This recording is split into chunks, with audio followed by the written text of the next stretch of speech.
piraso lang ang huli ko. Oh. Tignan nyo. 4 na piraso. Grabe. Paano ko babadgetin ito sa ano? Panggastos ko ngayong araw na ito. 4 na piraso. Oh. Hindi ko sukat akalain na ang haba-haba ng lambat ko. Ito lang nahuli ko. 4 na piraso lang talaga. Salay, isang salay.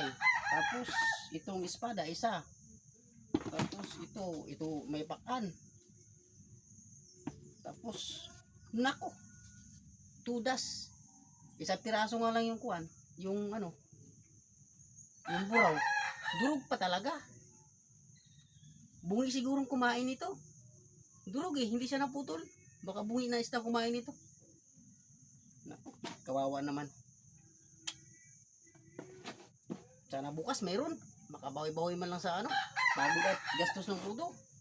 Paano ko mabudgetin ito ngayong araw na ito ang huli ko? 4 na piraso. Ganito talaga minsan kapag ano. Kapag ano, minsan talaga ang isda